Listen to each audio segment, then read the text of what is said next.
Hello, good morning, good afternoon. I guess it'll be officially good afternoon somewhere on the East Coast for those of you who are joining us out there. Welcome to FSMA Fridays, and we are about to embark on the August 2019 edition.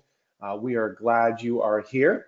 And for those of you that might be joining us for the first time, and we've seen a lot more new faces joining each and every month, and that's really exciting. This is a community that we started with our partners over at the Atchison Group over 6 years ago now, and it's really continued to grow to thousands and thousands of people, which is a lot of fun.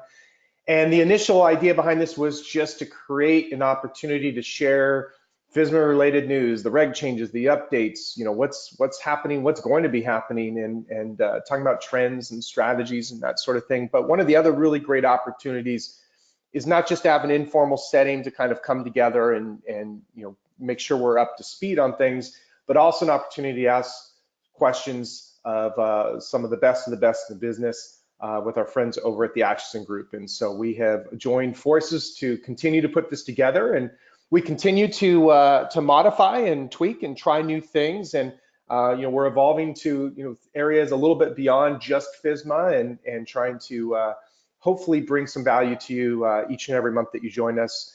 We love hearing the stories, and we'll keep bringing this to you as a team if you keep coming. So it's always fun to meet a lot of you at trade shows, and we're even hearing of folks that watch this in their conference rooms, or it's part of their onboarding program with their new employees, and those all make us feel great, and we're happy to provide the value to you. So thanks for being here.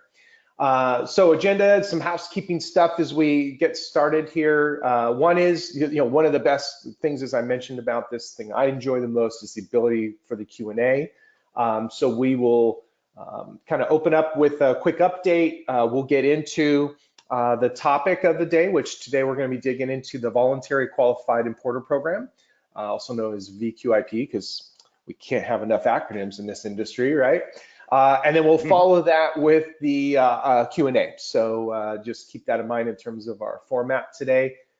You'll notice that when you do ask questions, just the panelists, so just myself and today Eric and our genius Ann behind the scenes will be helping us out. And yes, we do record all of these. What's been really cool is we've built this massive library. So not just for today's session, but a lot of this information is still very applicable beyond the actual month that we share it. So if you go to our website at SafetyChain, go to our resources tab, you'll actually see an entire library just of FSMA Fridays. You can also punch it up on YouTube and check us out there. And you can also look us up on LinkedIn. We have a group which we'll touch on at the end there. One last housekeeping thing. I don't know if it's the summer thing or not, but these webinar tools sometimes get a little wonky. So if you're having any audio issues, Ann from our team is behind the scenes. She'll do her best to help you out. Usually the best move is go from one audio source to the other. You can use your phone or your computer.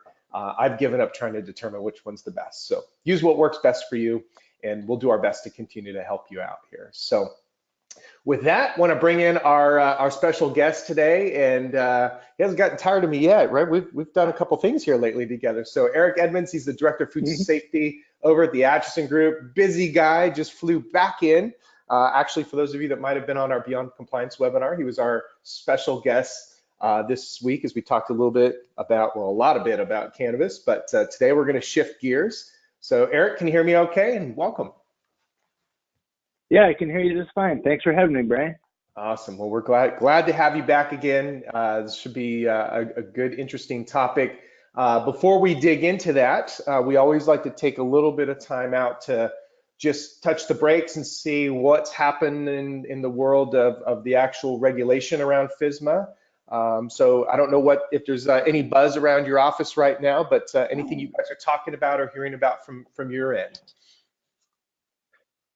It's kind of changed pace in terms of these type of updates and for the last years that we've been doing this, it seems like there's a new guidance document or some new actual regulation update every single time, but we really seem to be moving more into the inspection enforcement era of FSMA. So FDA's been doing a lot of work to get both their inspectors and state inspectors that may be conducting FSMA inspections trained with a pretty vast training program for that is really thorough. And so we're seeing some more actual true preventive controls inspections. So they're not just telling people heads up, we're going to start doing these inspections soon. They're actually doing them.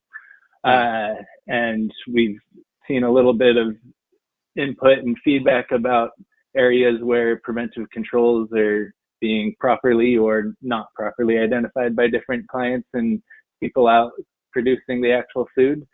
Some things that I just wanted to note that are kind of the bigger topics right now is with the actual enforcement. So the foreign supplier verification program was one of those rules that applies to importers who may not actually have a processing program, who are kind of facing FDA regulation, inspection, and enforcement for the first time.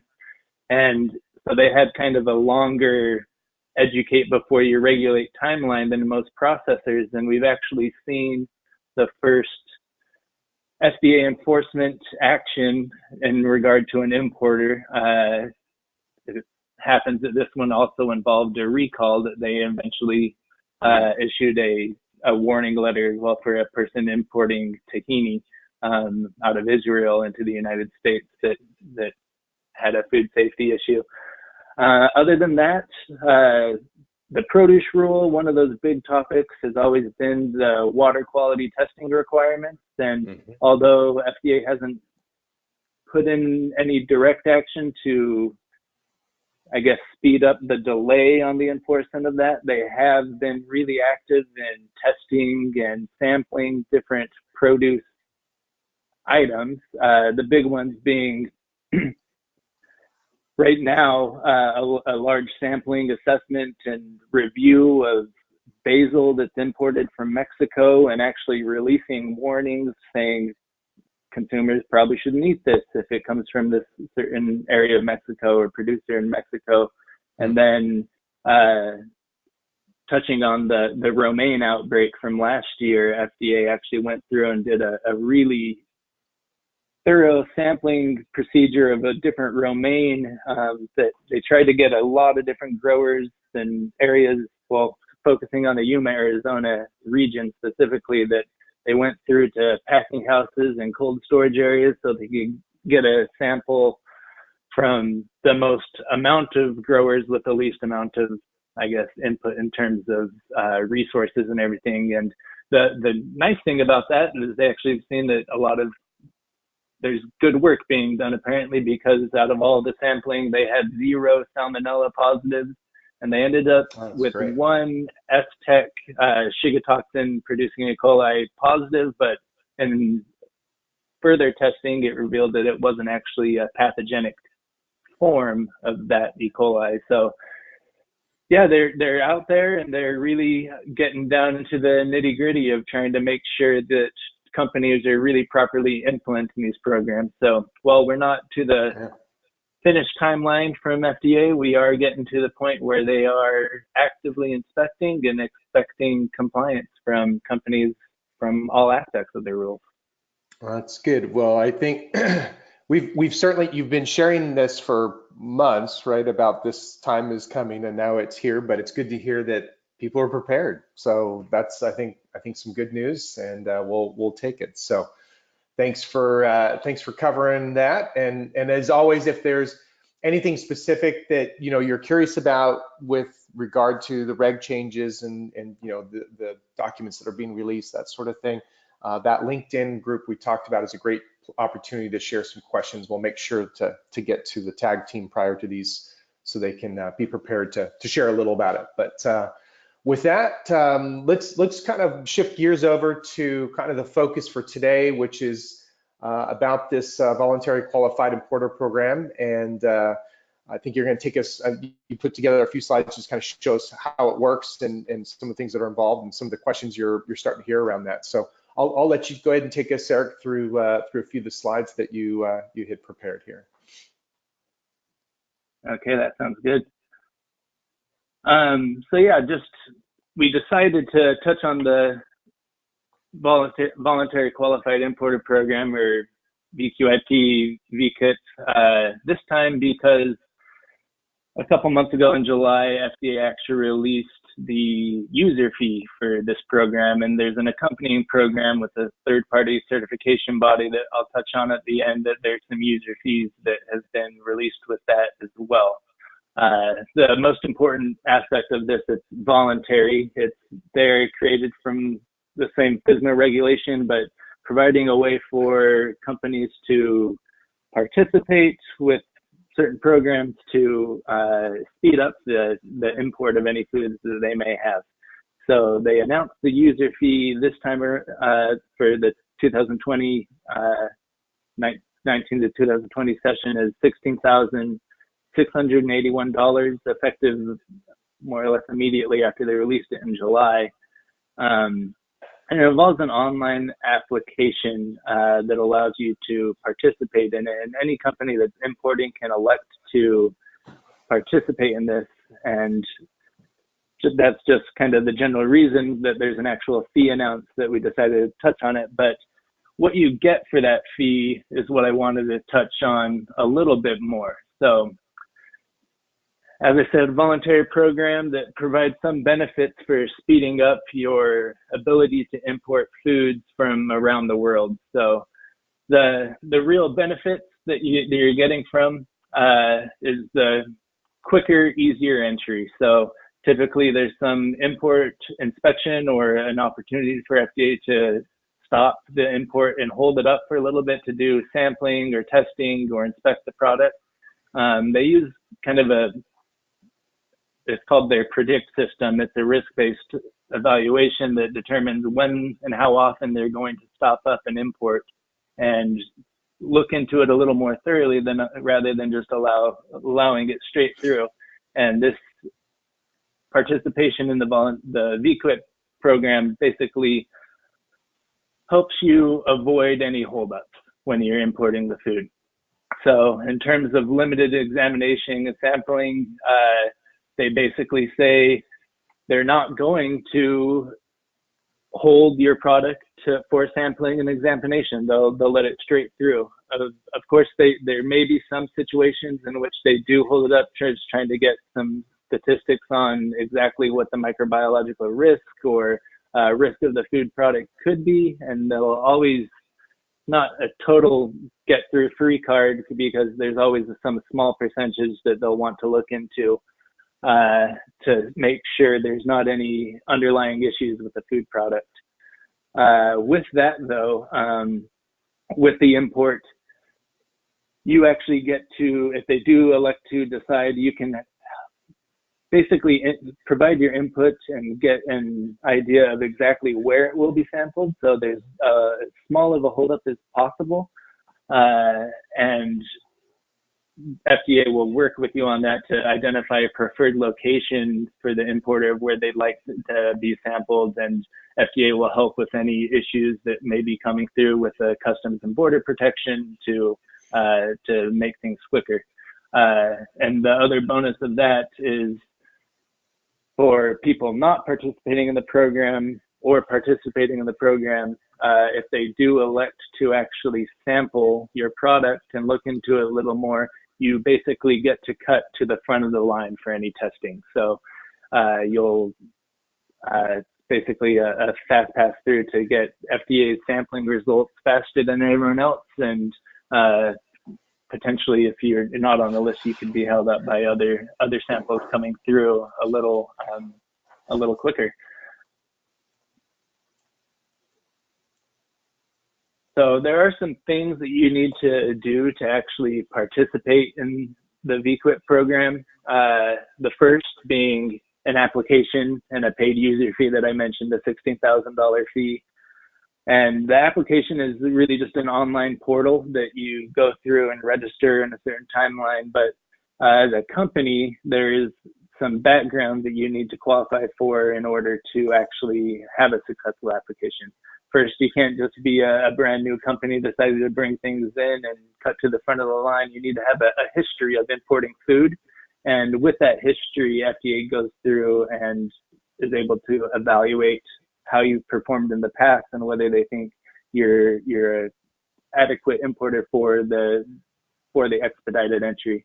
As far as the DUNS number, that's the Dun and Bradstreet universal identification number. There is a free one that is the same way that same number that FDA uses to identify food facilities under the FSMA program.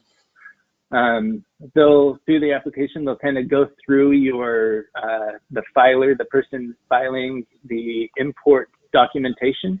That's basically a program that FDA has that they perform random inspections of different people filing import information, and what they do in that is they basically notify the filing or the broker, and they go there and say, we want you to have these certain lines of food products ready, and they go through and they compare the documentation that you've submitted along with the documentation that accompanied the actual import. So purchase orders, import documents and things like that, just to make sure they line up and to make sure the importer has the proper documentation for filing, and so there's not new things coming through that may require additional assessment by Customs and Border Protection or by the FDA. Then you also have to have a good performance background. So there are some foods that are higher risk that get put on import alerts because they've been known to have pathogenic issues. There's been some issues with mangoes, papayas in the past, and as I kind of mentioned, basil from Mexico may be one of those right now that requires a little more scrutiny. So you have to have a good history of not having any Class 1 recalls or import alerts associated with the foods you're bringing in. And then you have to have a good FDA inspection record, as well as no history of ongoing or no ongoing FDA administrative or judicial action. As far as being compliant with supplier verification and importer responsibilities under the different programs for food regulation, that is more or less assessed with your application to participate in the voluntary program.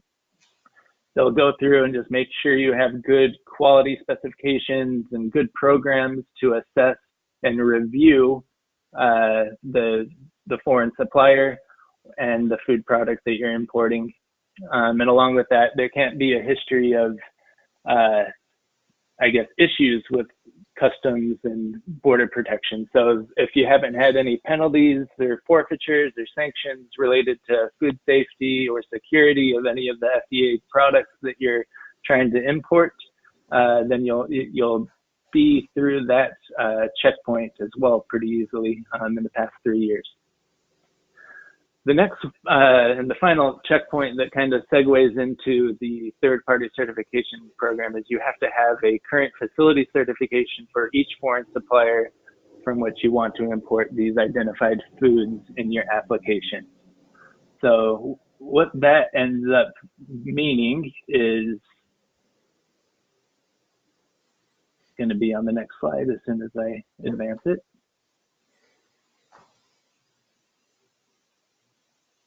There you go. That you've had this third-party certification program. So just to summarize that, there's 2 times when this really becomes applicable to food companies in the U.S. The second checkpoint on the PowerPoint there basically says there are times when a food is deemed higher risk and has issues that FDA will require that you have a third-party certification. And then the other time is when you want to be a voluntary qualified importer under this program. And the third-party certification program is another one of those things set up in FSMA where the FDA recognizes an accreditation body. The accreditation body then accredits certification bodies who perform audits and food safety inspections at foreign suppliers to determine whether or not they're compliant with the preventive controls rule or produce rule or low acid canned foods or any of the different regulatory schemes under FDA, like seafood HACCP or things like that. And it's a process that's set up specifically for foreign suppliers, foreign processing companies, that doesn't apply domestically at all. And it's a recognition that FDA, although they're ramping up their international inspection activities, they're not going to be able to be there on the same frequency or on the same basis that they may be able to inspect domestic suppliers that are working with either the FDA inspection or one of the state cooperative programs to edit. And so it basically sets up a system where FDA is confident that these accreditation bodies or certification bodies are capable of properly assessing the programs of the foreign supplier in order to expedite the entry. And so they basically deem them a lower risk on import due to the quality of the programs and the quality of the audit that is there. So there's a lot of third-party audit programs out there, and just because you have one of those or doesn't mean you're automatically qualified in this program. There's a specific certification process through the FDA that you have to go through to make sure it qualifies for the VQIP or these special circumstances when FDA deems it necessary that you have this type of certification body come through.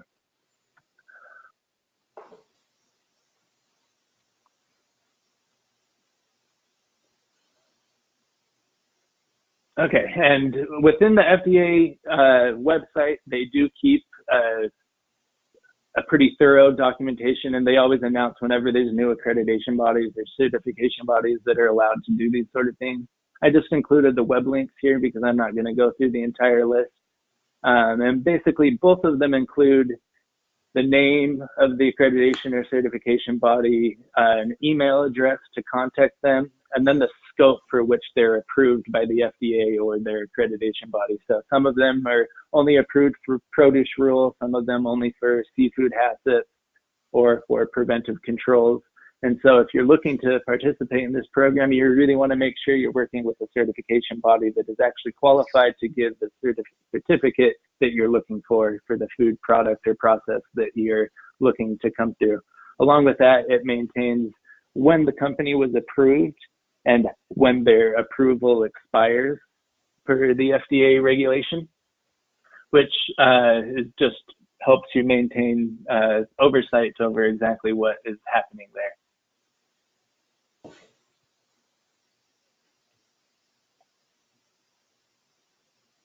Okay, and with that, there are some, this is just more or less a side note for the people looking into this or the people that may be looking into becoming a certification or accreditation body.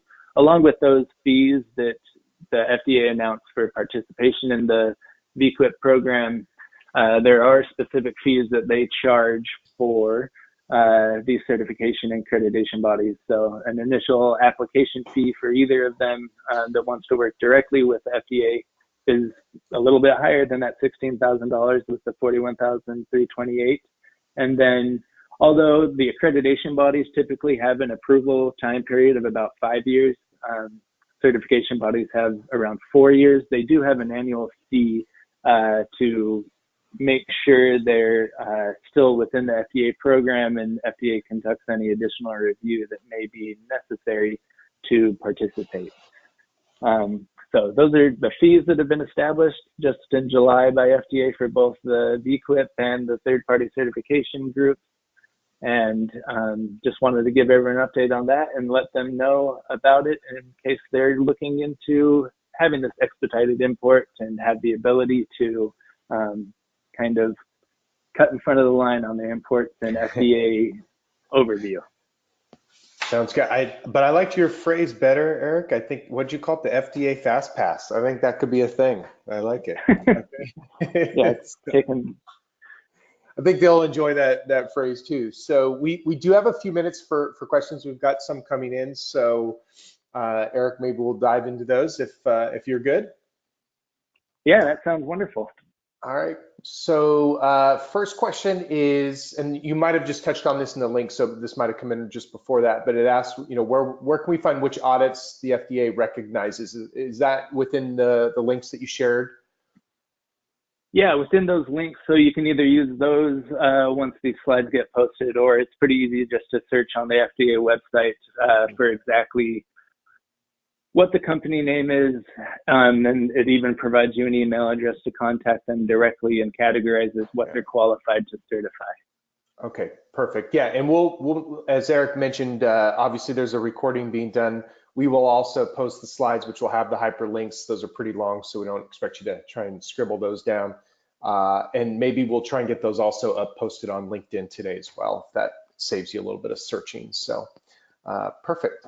Next question is, would a GFSI certified audit qualify as an FDA recognized audit overseas? Not always. So if you go to those links with the accreditation certification bodies, a lot of those companies that are going through the application process to be able to participate as a accredited third-party certification body, they also perform a lot of the GFSI type audits. And so there's a good chance that a company that's performing the GFSI audit is also accredited, but it's not guaranteed. So it's something that you'd want to double check on to verify that they're actually qualified for that specific process. Very good. Old trust but verify. So good rules good words to live by. So this all invariably comes up. I was wondering the same thing too, because those were very specific fees. So the question is, how does the FDA establish those fees? Do you have that? Do you have that answer? That secret algorithm? Yeah, well, they do actually publish all the exactly how they do it. So okay.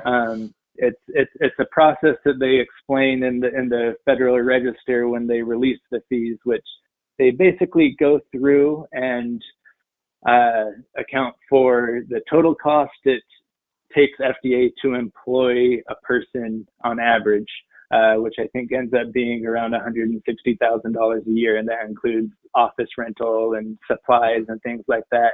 And then they estimate how many hours they break that down into an hourly fee, one for foreign or international and one for domestic. And they kind of calculate how many hours is it going to take us to actually review these programs.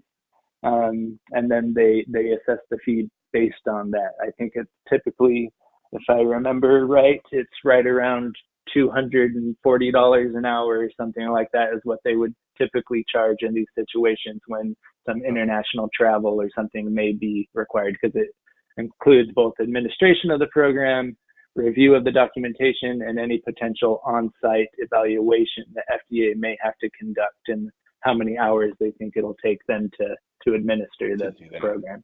Okay, good. That's great that it's published then. Last question, this is a good one. So if FDA has already inspected my foreign supplier, would I still need a third-party certification?